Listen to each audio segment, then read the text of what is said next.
Welcome to Podcasts, recorded live at the Center for Spiritual Living in Portland, Oregon. We have many programs, classes, and workshops developed just for our online audience. To find out more, go to our website at csoportland.org and look under the Online tab. Our mission is to open hearts, ignite minds, and make a difference. If you'd like to support our center and its video podcast, you can donate online at csoportland.org/donate. Allow us to become part of your extended spiritual community.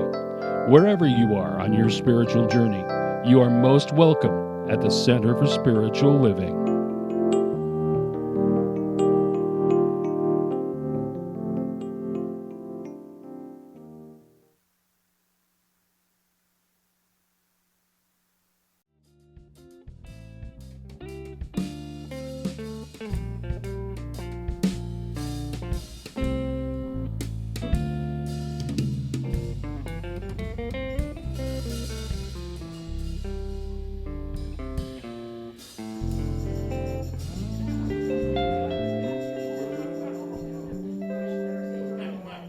The Friends Band. Yeah.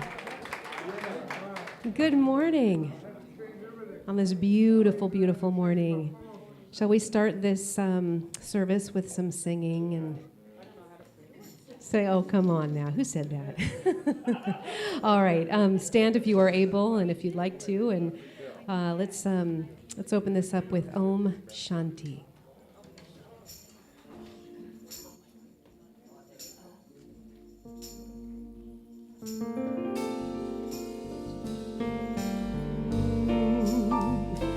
Let there be peace in my mind. Let there be peace on this earth.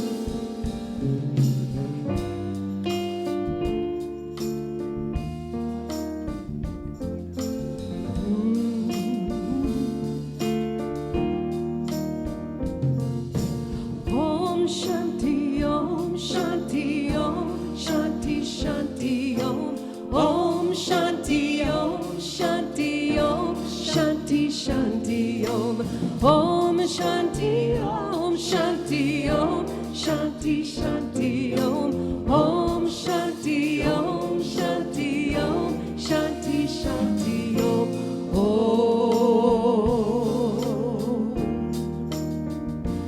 Om Shanti, Om. Peace inside my mind. Peace inside my mind. God and only God is moving me. Peace inside my mind. God and only God I live to see. Peace inside my mind. God and only God is moving me. Peace inside my mind. God and only God I live to see. Om Shanti, Om Shanti, Om Shanti, Shanti, Om. Om Shanti, Om Shanti, Om Shanti, Shanti, Om. Om Shanti, Om Shanti, Om Shanti, Shanti, Om. Om Shanti, Om Shanti, Om Shanti, Shanti, Om.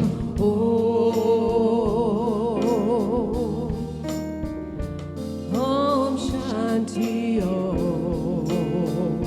Peace inside my heart.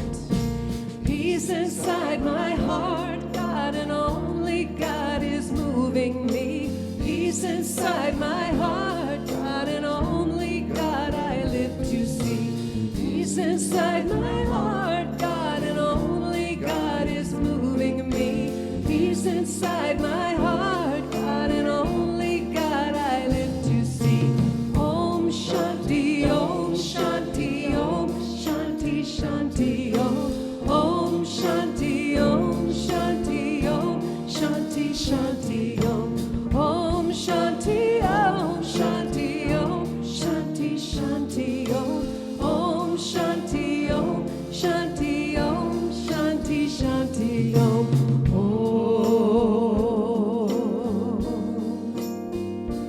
Om Shanti, Om.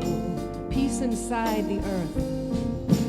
Peace inside the earth, God and only God is moving me. Peace inside the earth, God and only God I live to see.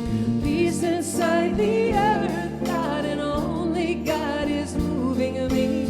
Peace inside the earth, God and only God I live to see. Om Shanti, Om Shanti, Om Shanti, Shanti, Om. Om Shanti, Om Shanti, Om Shanti, Shanti, Om. Om Shanti, Om Shanti, Om Shanti, Shanti, Om. Om Shanti, Om Shanti, Om Shanti, Shanti, Om.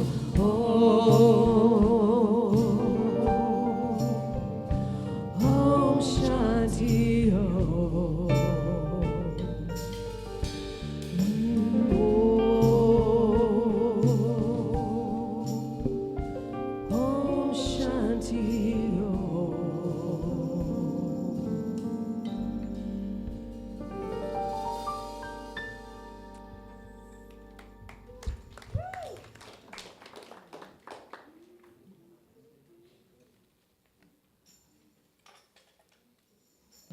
What a way to start the morning, huh? Thank you so much, Paulette and Lauri and the Friends Band.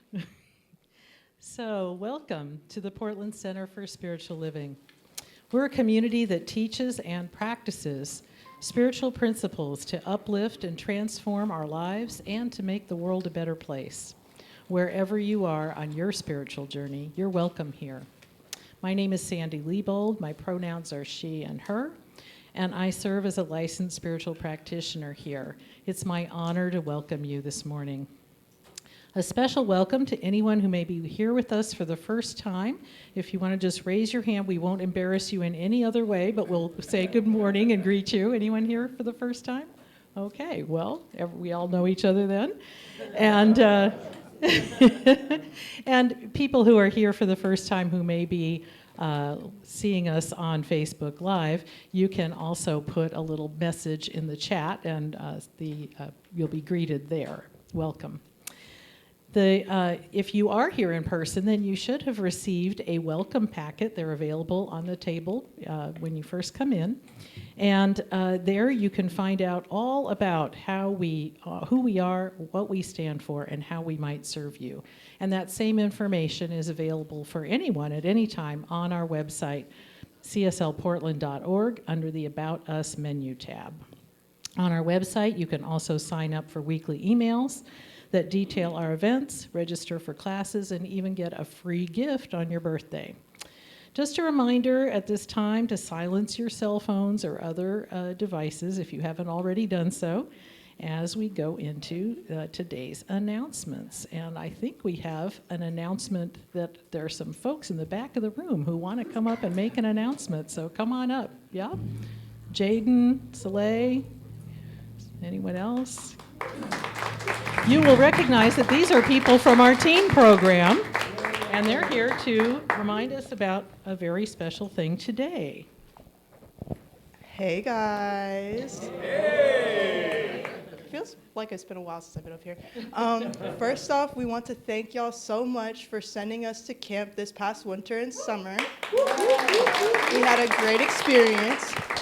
And this afternoon at 12:30, we would love to bring some of camp back to y'all during our Love Awards workshop. It'll last about 45 minutes. It'll be right down here.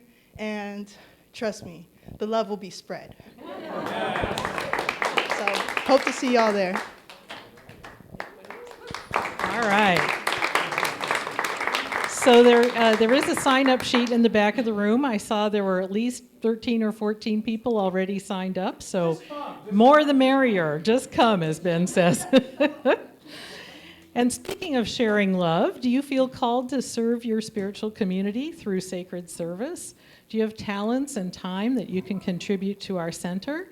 Please fill out the yellow sacred service form that's in your program, or again, you can look at the volunteer sign-up form on our website, cslportland.org. And if you have any questions about the ways in which you might serve, please see Kat Hooker, our volunteer coordinator. Kat was, there she is. In case you don't know who Kat is, she's there in the back, and she's more than happy to tell you how you can help. And, you know, it can be just a few hours a month. It makes a huge difference. Our fall classes are starting this week. If you've been considering joining a class but just haven't got around to registering yet, now is the time. The Roots of Science of Mind is a 10-week certificated class, which is starting this Tuesday evening. And then next up is Visioning, a Way of Life, which is a 6-week certificated class on Monday evenings, and it starts on October 7th, which amazingly is now only a couple weeks away. So sign up, register online, and join the fun. So does anyone here feel a bit anxious or overwhelmed or even fearful about our current political climate? Some hands should go up. So our senior minister and spiritual director, Reverend Bridget McCann, has developed a class that's called Spiritual Living Amidst Heated Politics. Each class is going to meet twice in October before the election and once in November after the election. And this class is not an opportunity to share or advocate for your own political candidates or positions. Just be clear. However, it is a place to explore and share your feelings and concerns around politics in general, and to learn some perspectives and practices to help deal with those fears and anxieties when they come up, and to help you stay grounded during this election season, including possibly over Thanksgiving dinner. Reverend Bridget is offering 2 versions of this program. One is in person, and it'll be on Sundays after service, and one is on Zoom, which will be on Thursday evening. So you can pick which way you would prefer to participate. The first in-person session is going to be on Sunday, October 6th, so again, coming right up, from 12:30 to 1:30 here after service. And the first Zoom session will be Thursday, October 10th, from 6 until 7 p.m. And again, there is a fee associated with it. It's a class, and you do need to sign up, register through our website. And of course, you can go to our website for more details about all of these classes and to register there. Today, licensed practitioners Marcy Beck and Donna Wallace are serving on High Watch, holding a sacred container of consciousness in the sanctuary and for our virtual spiritual community. Our special music features our very own Lauri Jones with our wonderful Friends Band. Yay! Do we have the best music program anywhere? I think we do. Our flowers today are courtesy of none other than Kat Hooker. Thank you, Kat. And today's message is by Reverend Dr. Ruth Miller. Her title is, yes, welcome back, Reverend Ruth. The title is Hanging in the Balance. That sounds kind of cool. And by the way, I don't know if you know this, but you can, after service, you can take more of Ruth's wisdom home with you. There are several books that she has written that are for sale in our bookstore. And she's a prolific author, just amazing. And if you either don't want to do it today or you're listening online, you can also get her books through her website, which is ruthlmillerphd.com. I'm sure you can probably Google Ruth Miller Minister and you'll get her. But anyway, ruthlmillerphd.com. So let's support her and have an opportunity to read more of her wisdom. So now I invite you to sit back and relax, because I know that somewhere between this beautiful spiritual community, the music, the meditation, and the message is exactly what your heart came here to receive.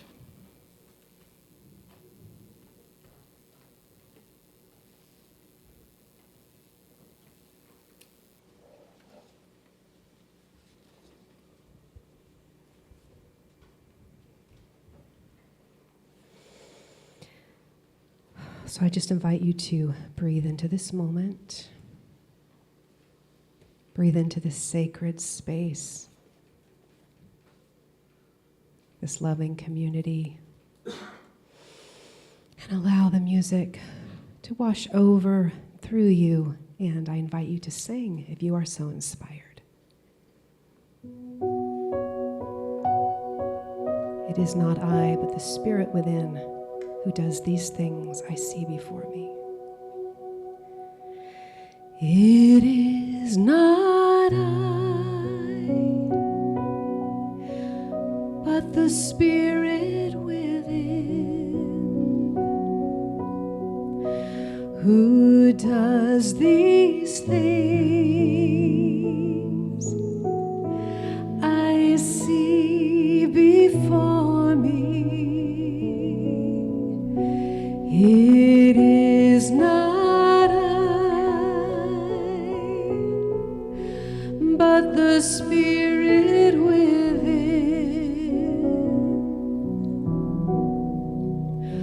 Oh, glory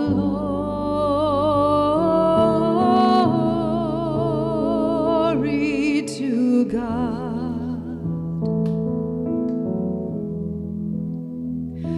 Oh, glory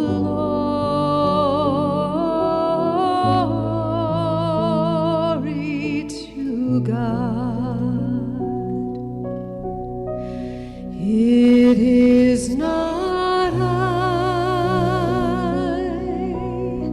but the Spirit within who does these things I see before me. It is not I, but the Spirit within.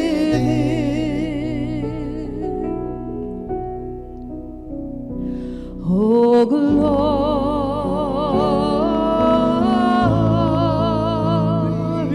to God. Oh, glory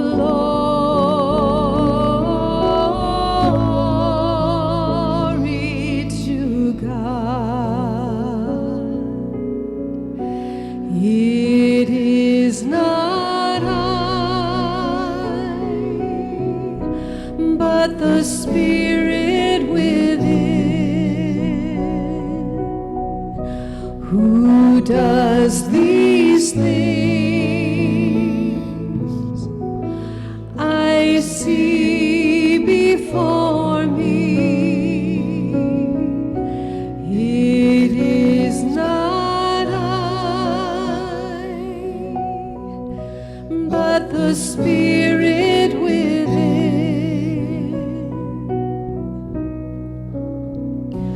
Oh,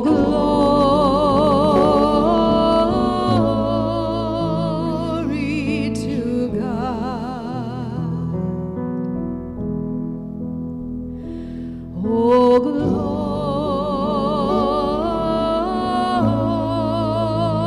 glory to God.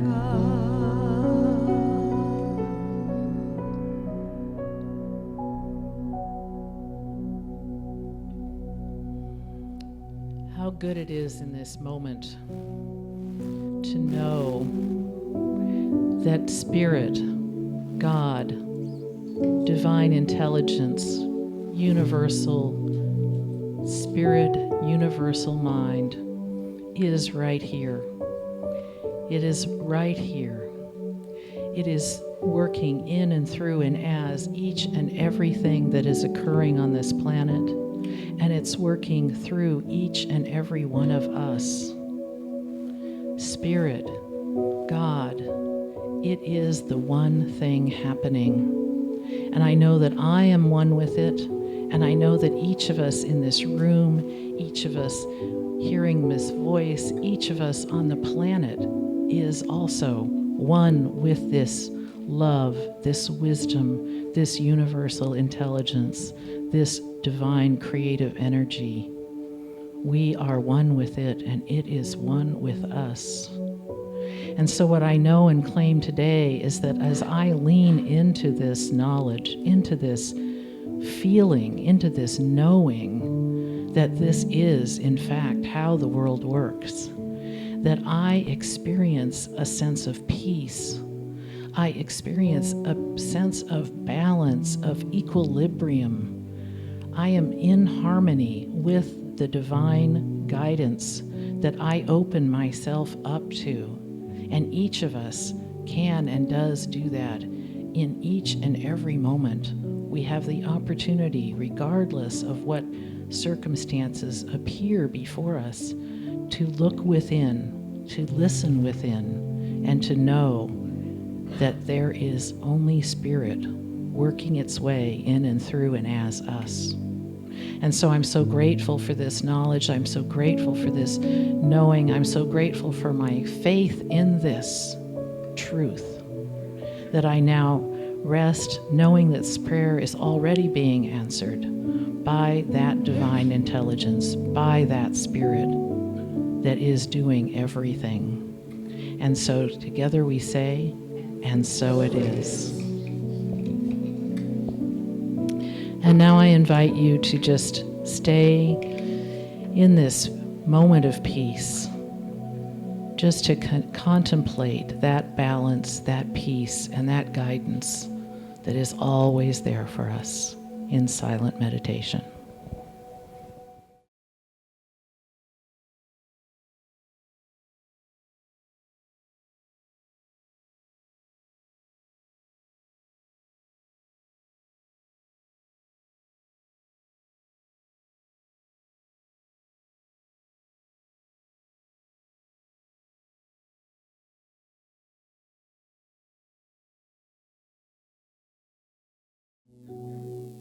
So today is the first day of fall. Can you just feel that energetic shift? I'm very sensitive to seasons, but fall in particular is one of my favorite seasons. And I wrote this song called What Falls Away in the fall. And just wanted to share it with you, just that it's the literal season, and it's the season within. Letting go what no longer serves.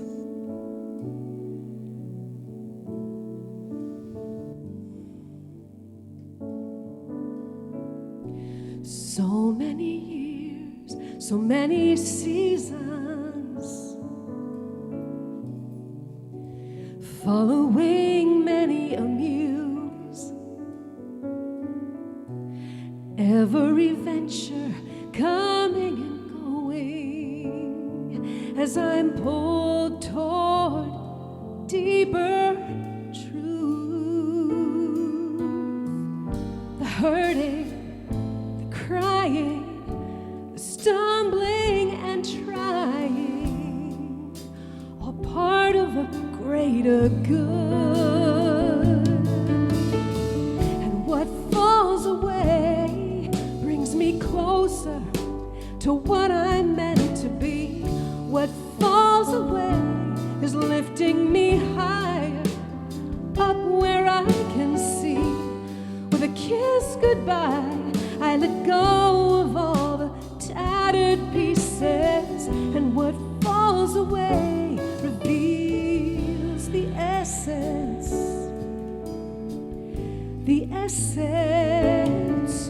of me.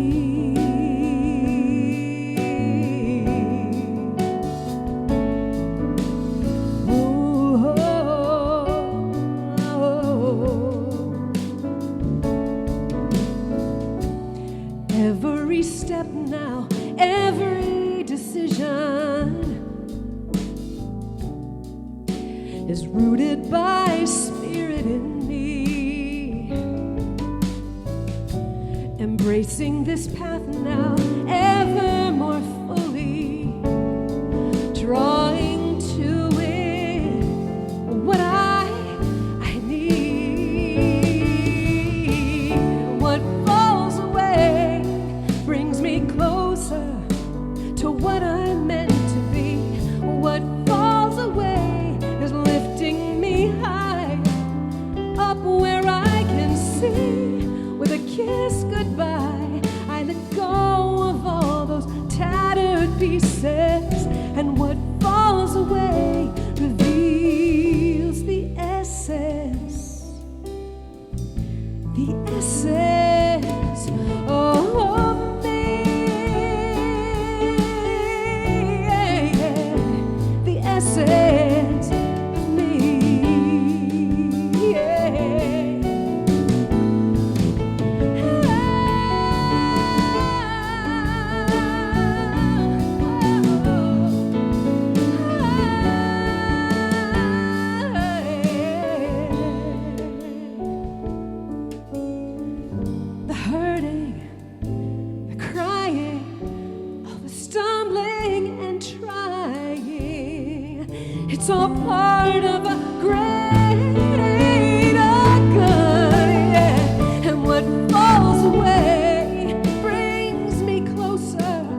sweet, sweet essence of me.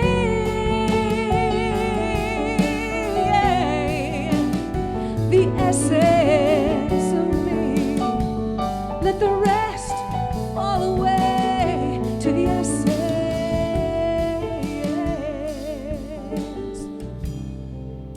To the essence. Oh, the essence.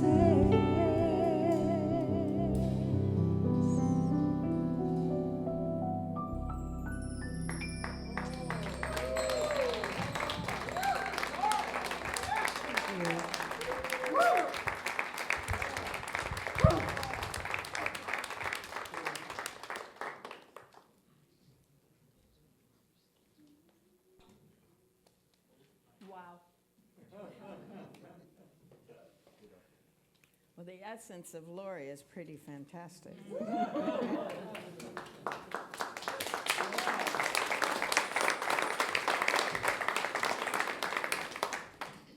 Hi there. It's been a while. I'm so glad to be able to see you all again. So are we. Thank you, dear. Well, according to the U.S. government, today is the first day of fall, according to how the planet generally dances with the sun, we're at a point that is called the equinox, right? Equal night. Equinox, yeah. And so if you pay attention to when the sun rises and when the sun sets, it's approximately the same moment in the morning as it is 12 hours later in the evening. And when I was on the coast this weekend, guess what I got to see? Yeah. And when the moon was full, oh my goodness, wasn't that amazing? Even in its somewhat reduced state, it's still amazing. Wow. Equinox is one of those points in the year where the Earth is in a particular relationship with the sun. And it has to do with the angle that we're tilted at as we go around. And what has happened is the sun is not only, this day and night are not only equal, the sun from our perspective here, very close to the 45th latitude, is almost exactly due west. So it's a good way to figure out whether your street is going east or west or not. Right? Because that point, it's just right there, right? And what's going to happen now is every day, 1 minute shorter day, as it goes 1 minute on the latitudes, further and further south for 90 minutes, if you will, 90 days until we get to that winter solstice. And then it'll stand there 3 days, the solstice, standing, sun standing. But the equinox is a basically 24-hour period. Our government likes to assign a point in time. This is the equinox moment. I have a feeling we're not going to be doing that too many more years. But that's another story. And what's cool about being aware of such things is that it demonstrates to us that it's not just in us, that there are moments where everything is just perfectly balanced. And sometimes when they're not. Everything is just in that moment where it isn't quite this and it isn't quite that. You know, I noticed that our little doorkeeper this morning, I don't see her here right now, she's upstairs. Oh, there you are. Hi, sweetheart. So you were lovely. You held open the door. Well, when I got here, she had a sweater on, as we all probably had an extra layer on before 10 in the morning during this moment where it isn't quite one or the other, right?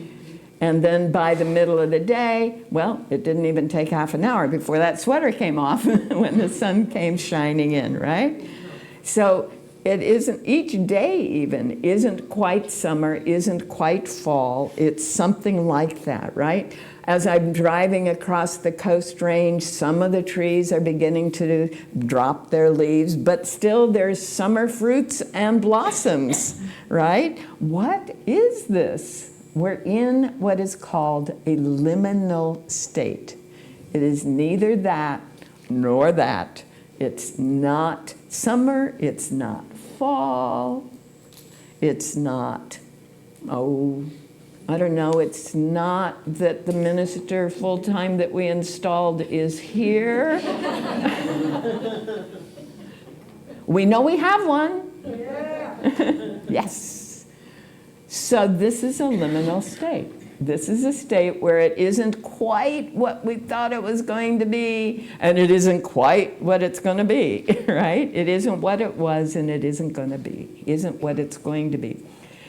In cultures where they have very lengthy rites of passage, this is a part of life. Everyone expects this. Imagine being a 9 or 10-year-old girl or boy and knowing that you're going to go through, and that some of you don't have to imagine this, right? Or you may remember, and you know you're going to go through a process where at the end of this, you're not going to be a child anymore.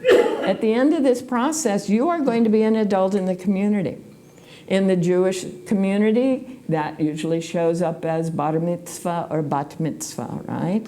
You go through a process. In indigenous cultures, there will be a time of separation from the family. You're no longer a child in the family, and you're not yet an adult with your own home. So there's usually special living quarters and special activities for people who are going through this rite of passage, where they are neither child nor adult.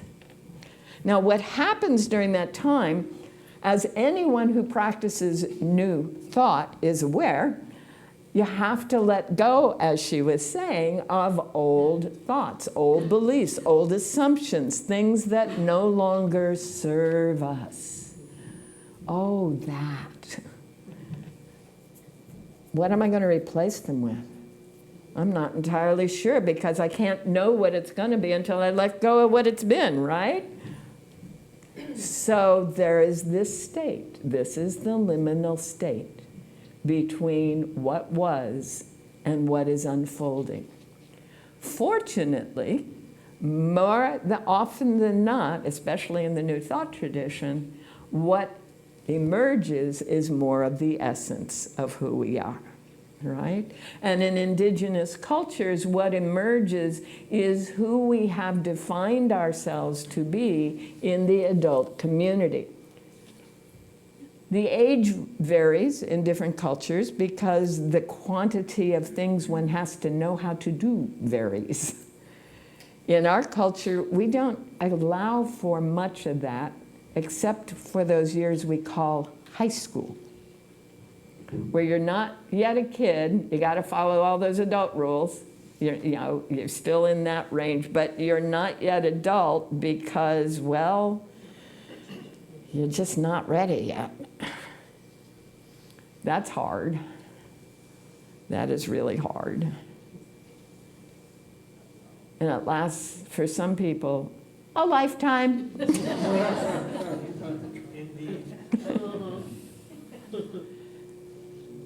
Ideally, we would have a process of closure somewhere between the ages of 18 and, well, 30.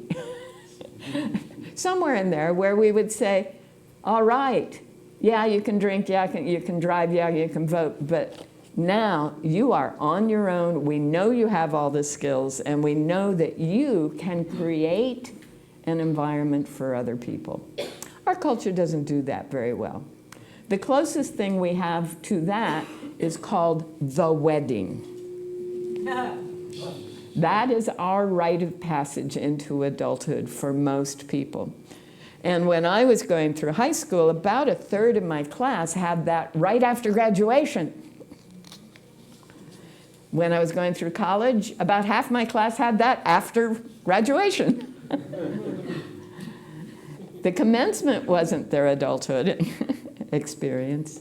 It wasn't the initiation, it was the wedding, where they got to think about what a home was going to be and what the life that they were building looks like.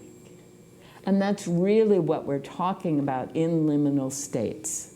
We're talking about allowing what was to no longer be and focusing on the qualities, not the specifics, the qualities of what can be and what we are choosing for the future.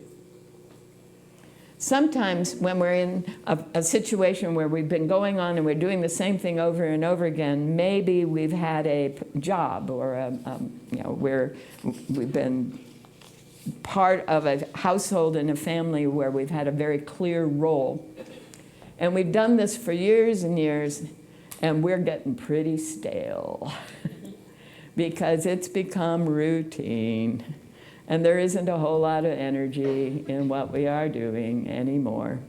This is why college professors have sabbaticals. And what a sabbatical really is, Sabbath. It usually happens in the 7 years. You do 7 years and then you take, or you do 6 years and then you take a sabbatical, depending on the institution.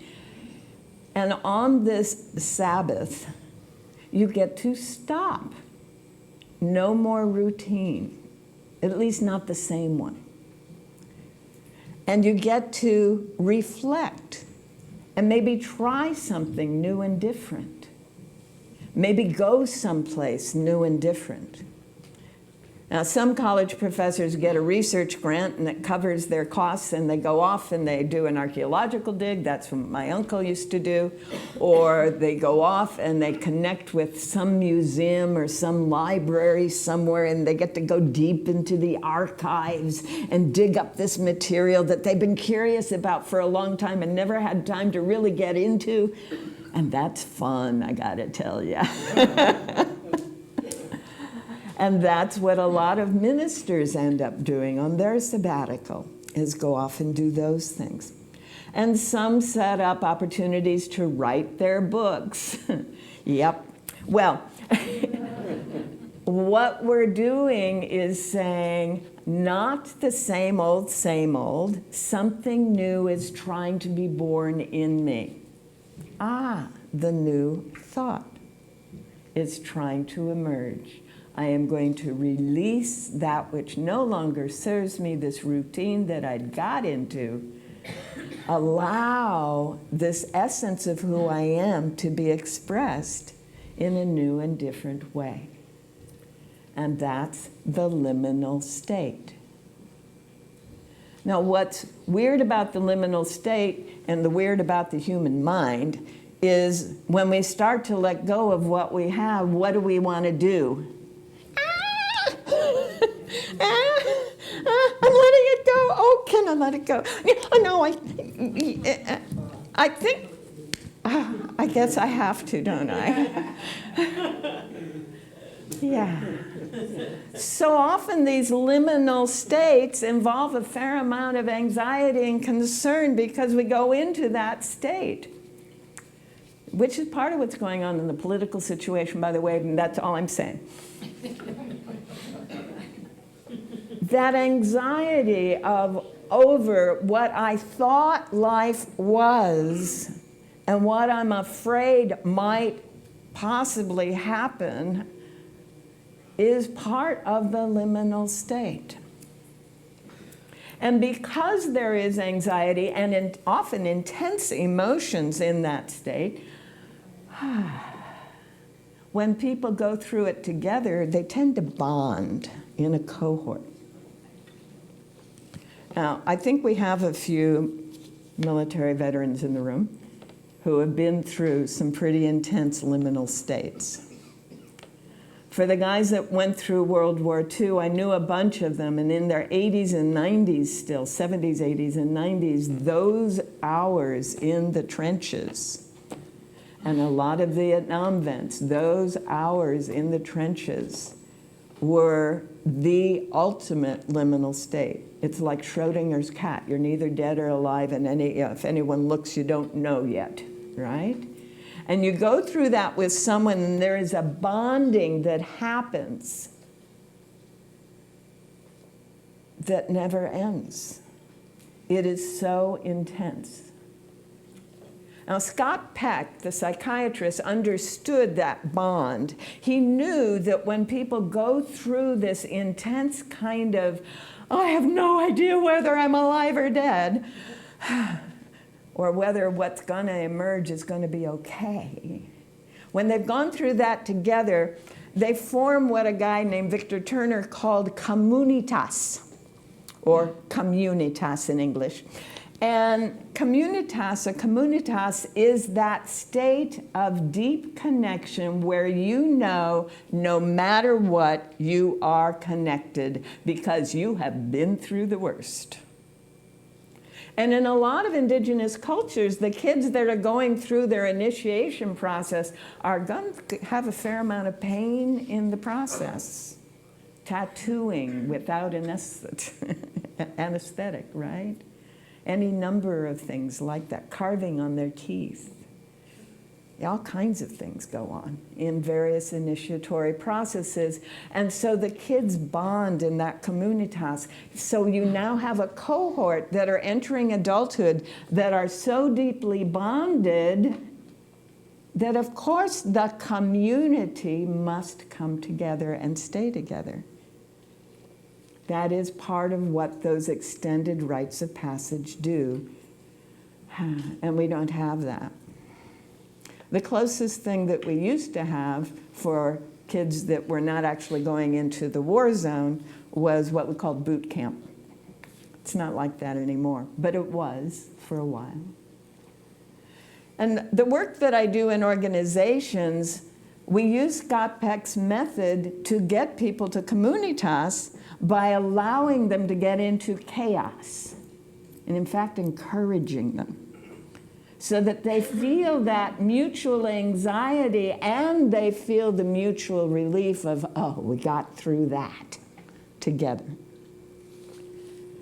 And that's one of the potentially wonderful things about going through this kind of liminal state together.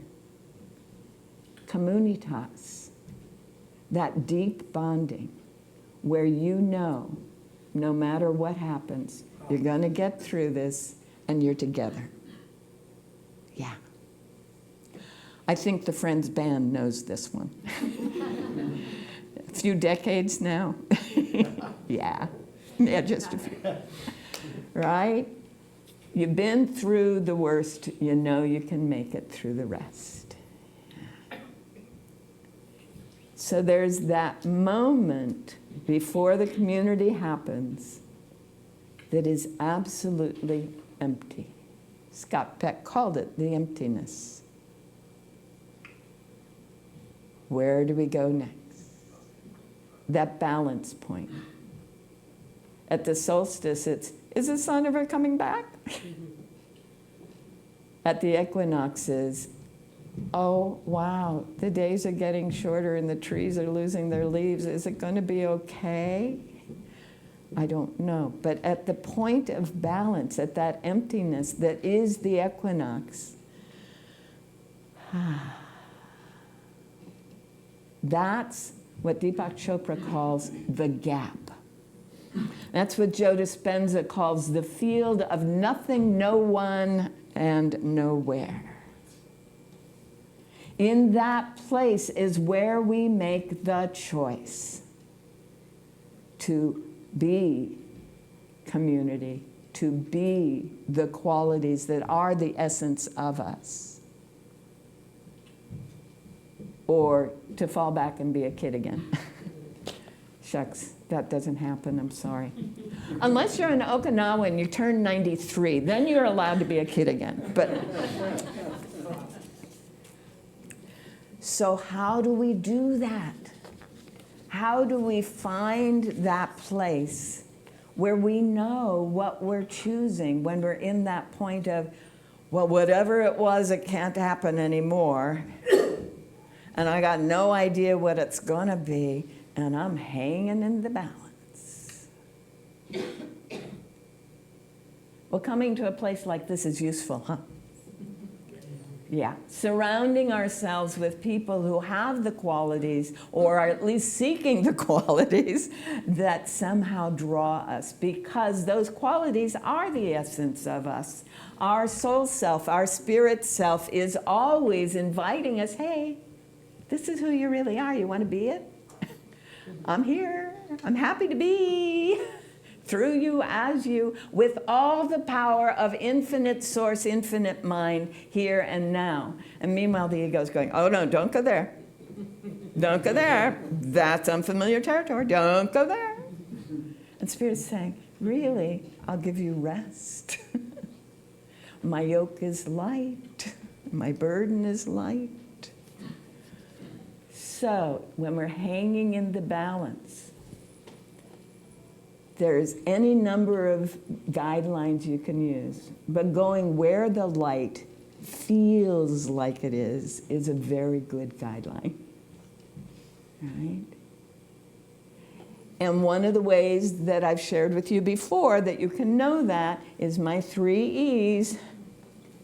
If it is effortless to bring myself to do it, if it is enjoyable to do, and if I am energized by it, it's the Spirit working through me, and that's the direction I want to move.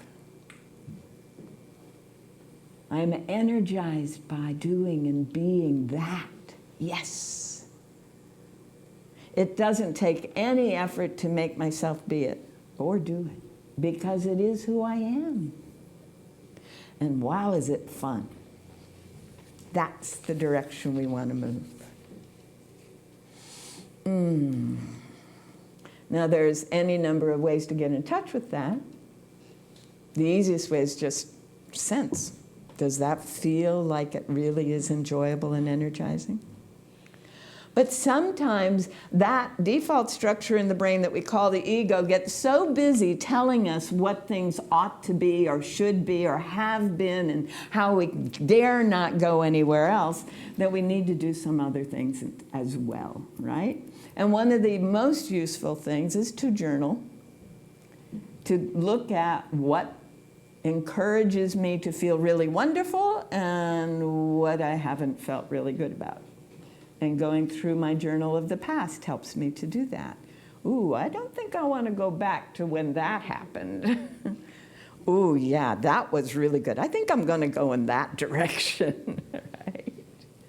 So journaling is a very helpful tool in that liminal state, to begin to realize that I do have clarity about what is effortless, enjoyable, and energizing. I do know at some level what my essence is and what no longer serves me. Obviously, surrounding yourself with others who may be going through the same thing or may have gone a little bit ahead. This is why grandparents are important in children's growing up. They've had some of these experiences already. They know kind of what it's like on the other side of them. And this is why it takes a village to raise a child in an indigenous culture. Because everyone can contribute to our understanding of what no longer serves us and what we are ready to become. Yes. So, as this wonderful community that I am delighted to be able to visit now and then, wanders through this particular liminal state of, yes, we've got our minister. Oops. We can focus on what is the essence of being here. And you're doing a beautiful job. As always, I have been so impressed with this community in this time that I've been able to work with you a little bit. Focus on what it is that we choose to be, what our essence is, yes? And if we have to go back and look at old documents and old journals to remind ourselves, good, that's another way to do it. Go to the website, look at old talks, whatever. That's a great way to do it. And also to remember that It's not just this community that's in a liminal state right now. It's not just the electoral process that's got us in a liminal space right now. The whole of humanity is hanging in the balance. We're tilting toward our essence. And there's a lot of evidence pointing in that direction if you're willing to see it. There are a number of websites, the Cool Down, the Good News Network, Positive News Now. All of these websites are showing us the ways that humanity is leaving behind that earlier state of being that was based on fear and control and moving into the essence of who we are as we leave behind that which no longer serves us and become who we truly are. Yes? Yes. Thank you very much.